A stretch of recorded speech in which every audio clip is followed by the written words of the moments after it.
Bada bee ba, bada boo ba, bada bee ba. Welcome back to another replay review. Now, the reason you haven't seen one of these in a while is because I don't have replays. So if any of you would like to send me any replays, send me any things for me to look at, take a review at, I promise you I'll get to all of them, even if not on video. I'll send you a little written notice. Please feel free to contact me via my Twitter or via my Discord link down below. Now, let's get straight into this. Me on the left, I am piloting a 60-card pile brew of the deck. RoLaD Azamina Mitsurugi, 9 breakers in main, that including 3 Sloth and 6 Charmies. That's it. No hand traps, no Ash, no nonsense. I played this version just because I didn't want Ash in my main deck for this tournament. And on the right, we have just pure Orcust enjoyer. You know, a nice Orcust player. Let's get straight into the match, right? We opened this up immediately.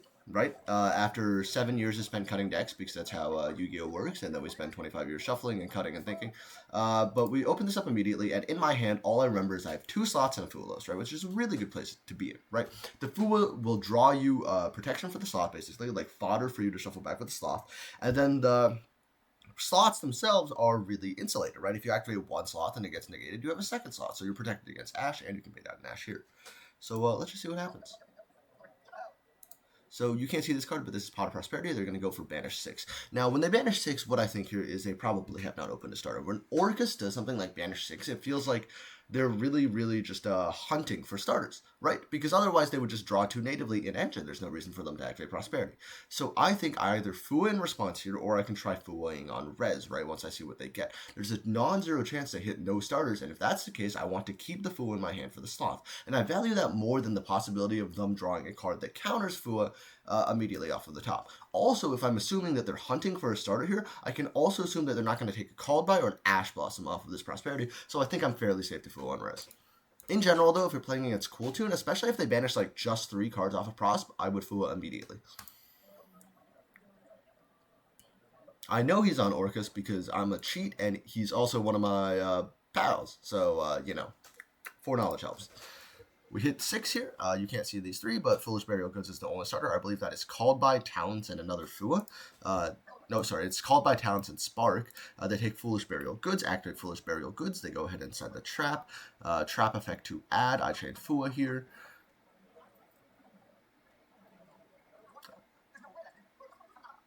And then he goes cross out Call Fua because I am bad and I am terrible and I don't deserve anything to do with my life, and my life has no meaning.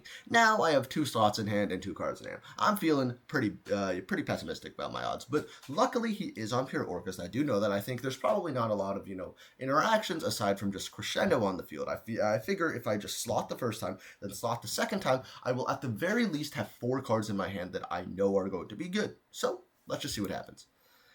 They proceed to go through with the entire Orcust combo here, right? Dingirsu, send Heart Pour effect. Oh, sorry. Dingirsu, make 2 tokens, 1 token here, 1 token here. Link off for the Link 1 effect to go ahead and grab Field Spell. Activate Field Spell. Link 2 into the Link 2, shuffle back. Grab a copy of Orchestrated Return, I believe that was. Summon back the Link 1, Link 3, just to climb into the long Girsu. Now we use Heart Pour effect to summon the little skeleton, make in long Girsu. Skeleton effect, summon Galatea, make that into a ding attached skeleton. And then Inlong Girsu effect to add back the banished Crescendo, which is apparently a thing you can do. Ridiculous, nonsensical, absurd. And we set a card in pass here. Well, sorry, we set 2 in pass here. So now I'm going into this. I know one of these sets is Crescendo, right? And the other set is an unknown. Given that he revealed Spark of Prosperity earlier, I know that it's probably either Spark or an Impulse, which we know that Orcust plays. At this point, no other non-engine is known. It could be an Imperm, but that's not commonly played in this format, so there's not like too much of a good reason to play around that. But it is always something to keep in the back of our mind, right? We draw for turn here, and now, again, we have 2 slots, so we're going to lead 1 and hope that he just Crescendos the first one. I think him knowing that we can recycle the slot, he just lets it go, which I think is a very fair play, right? If you Crescendo the first one and then I add it back later and do it again, you feel kind of stupid, right? But I do think there is a good argument for trying to Crescendo the slot here and just hoping the rest of the 4 cards in my hand are bad. And I don't know if you saw that there. That was Ash, Fua, Perulia, and then a card I didn't want. So I was like, wow, the slot didn't really do anything, right? Now I look stupid. We put back 4 off of the slot. And now what I'm thinking is we have a token here. We can turn this into an anima. We can probably out one of the two back row. And once we out the crescendo, right? If we manage to hit the crescendo, we're golden. We're in the good state. We know that they only have one unknown in hand and one unknown on field, right? And then Dingirsu, which is an interaction that like we don't really care about. We can probably play around this pretty easily. We can goddess it away. We can SP it away. We can just banish it face down because it's a non might not be a non-targeting effect, but we can just banish it face down usually, and we can force it out super easily. So I'm not too concerned about this interaction. Ding is kind of stuck on field right now, so I'm not too concerned about that interaction. And it's just one set and one unknown, right? So long as we are able to out the set and the unknown and then kill them, we're fine. So now I play as if the unknown is something that we need to bait, right? We normal summon Aramasa here. If this resolves, we can get to Murakumo and basically get rid of this via the Dynamando route. And if this doesn't resolve, then we know what the unknown is, right? The unknown is Imperm, so we're kind of chilling. Just one unknown in hand. It can't be Ash because they have an Ash to Sloth. It can't be Valor because there's just no way they play Valor with Spark in their deck. With Impulse in their deck, right? Maybe it is like Impulse or Spark left in the hand. And both are pretty trivially easy to play around, right? Impulse is... it's just going to happen at some point. You just have to accept that you're just going to have to push through it. And Spark is just never commit anything super important in the field and always have ways to lethal aside from it, right? So now we just need to force out the Crescendo. We know the other set, so we know this set is Crescendo. We go Link to SP. God, I have to pick up the card because I don't know what these cards do. Go SP. SP banish the Crescendo. A lot of thinking. Crescendo the SP, which I think is a fair enough play. You might as well have it in graveyard rather than have it banished. Activate Corrupted Ritual, reveal the ritual in our hand, grab Haba, send Saji effect, grab pairs. Now we're kind of free to roam, right? We just have to get rid of this card at some point, and then we're fine, right? And as soon as we get rid of this card, we can just run wild with the other 3 engine cards in our hand. I believe it's like the Black Chaos Ritual and 2 engine. So we just have to, we basically just have to get rid of this and the unknown in hand. We go Ritual to summon from hand, which is okay. Kusanagi, add back Ritual. Ritual to summon from deck, which is fine because they have Dingirsu on field. They don't really actually care about Ritual summoning from deck. Haba effect.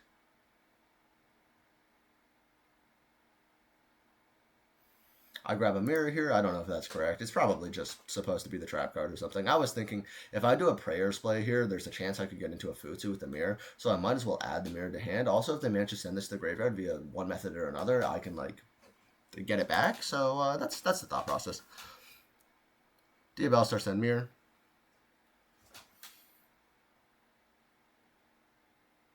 Yeah. At this point, it's just in Dingirsu and the unknown in hand. So I figure Diabellstar send mirror forces out this, then we get Deception, right?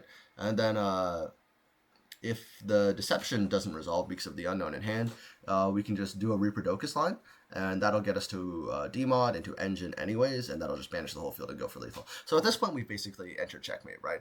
Dingirsu has to check the Diabellstar here, and if it does, we win the game.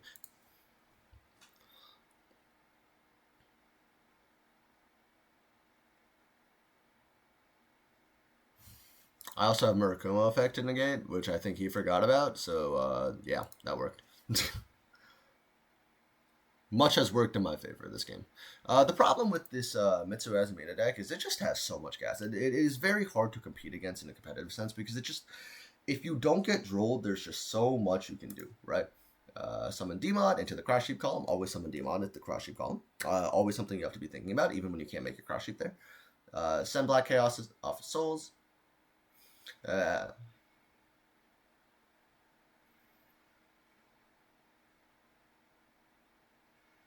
Deception Tribute Souls. Arguably, it could have been Deception Tribute the unused Murakumo, but I kind of wanted to hold the Murakumo effect for Prayers in case I needed to dodge something. Probably an unfounded worry, but, always got to be careful. We go Hollowed. They Impulse. That's the last unknown in hand. And from this point, we can just go wild.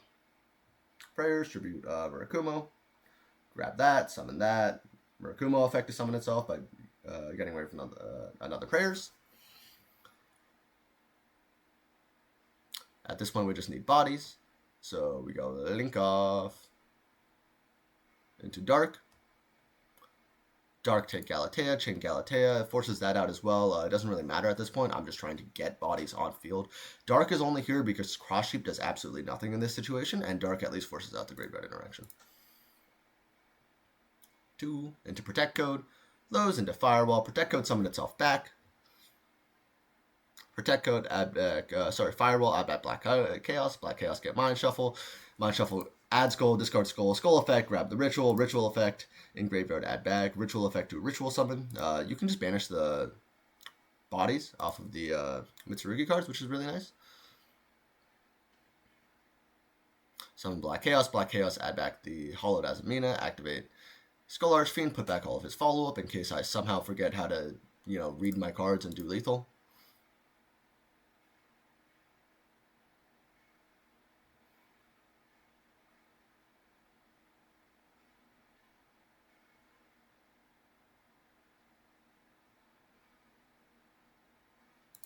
A little bit of Hollowed, send Deception, grab Murakumo, add Wanted. At this point, we're just going through the steps, right? As soon as I had this, I can just Black Chaos summon itself, banish 2 cards, and go for lethal, right? I'm just styling on him for the sake of styling on him, which is, I think, always a fair opinion. If you have the ability to beat your opponent down a little bit more, you always should, to destroy their morale for game 2. That's not true, don't do that. But yes. He concedes at this point because there's just lethal on board, and then we go to the all-important game 2. Once again, he starts Goods. Goods and Crescendo. Crescendo effect, I have Fua'd him because I'm the best player in the world, and I managed to draw Fu'a in 60 twice. I'm goated, don't ask questions. And at this point, we're kind of good. He goes over this bit. He's like, oh god, I messed up siding, because you may see a crossout designator in the hand there. Very easy thing to forget when you're siding crossout designator. You do have to keep the targets for crossout designator in your deck, and he did forget to keep a Fu'a in his deck, which makes really probably otherwise entertaining game a really unentertaining one, right? Because what proceeds to happen is we go grab Dingirsu, which is the same play he made last game. Normal Dingirsu effect. Send Harp. At this point, I Gurifo, because I figure if I can set up a turn 0 here or something similar, I might as well do so before he has interaction on the board, right, before he has bodies on the board. At this point, I'm pretty confident he doesn't have an Ash Blossom because he didn't use it for my Fulo, so I think I'm free to resolve here.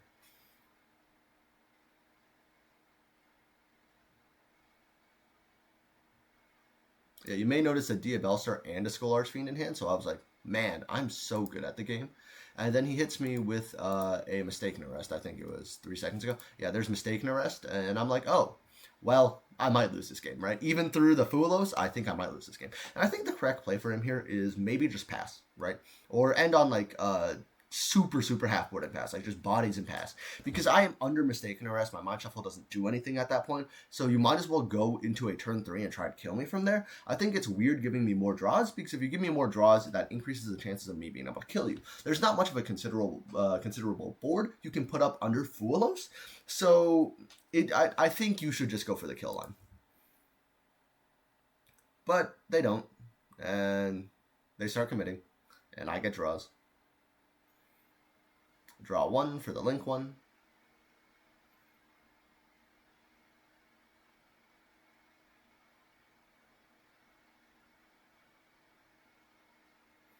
Link 2 into Galatea. Galatea effect. Galatea I summoned itself back. Galatea effect.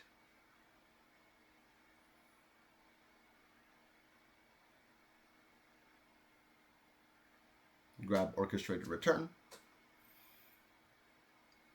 Return to draw 2, pick up 2 boatloads of nothing.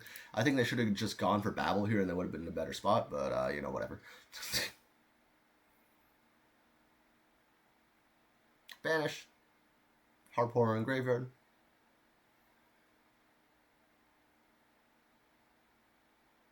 Summon Dingirsu again. And this is one of the qualms of real life games. A lot of things do take a lot of time in comparison to, DB. DB, I can just hit the next button 4 times. Here we have to watch things happen, which sucks. End on Inlong Dingirsu, which has no effect. Use its effect to, I believe, that was add back Crescendo, set Crescendo, hit him with a pass. So it is crescendo, ding, follow-up, in long gear. So if I ever out this, he can just bring it back. Under mistaken arrest, which is not a bad board at all. So I draw for turn here. I have, at this point, 9 cards in my hand, which means I am pretty confident that it will not take much for me to win the game, right? Diabell Star, send Mind Shuffle, Diabell Star effect is set. I am still under mistaken arrest, but I do have 9 cards in hand, which, as all people who have ever been under mistaken arrest know, is kind of a good spot. We do the same dark play. We dark take this card. Normal Gurifo. And then I do a really clever play here. I normal Gurifo. Because what I know is that because he doesn't have Babble Up, right, there's no point, right? There's no point of any of these effects. None of these do anything except Crescendo. And there's no way to get another Link 2 on field or a Link monster on field other than Crescendo. So what if we just normal summon a card? We have 1, 2, 3, 4, 5 Link material on the field, make a Goddess shut off everything, and we just have to kill them at that point, right? So that's what I do. Normal Gurifo. Go 1, 2, 3, 4, 5, Goddess effect. Special summon Magician Souls by sending the Ritual, shuffle back the Ritual for Black Chaos effect to banish 2, probably 1 do. And now we just have to score target 3, and that is 3,000, 3,025, that is lethal. 2, 3. If at any point I got interrupted, we were just going to go for a Mind Shuffle play on the following turn. But this, I think, was a pretty clean line, a pretty good way to win that game, and a reminder about how to play around your unknowns game 1, and not playing into mistaken arrest game 2. That's all for today. I wish there was a better replay. There will be better replays coming in the future. I just have to get my hands on them, so make sure to send me some, please. I don't want to keep taking biscottos. Thank you. Have a great day. Peace out.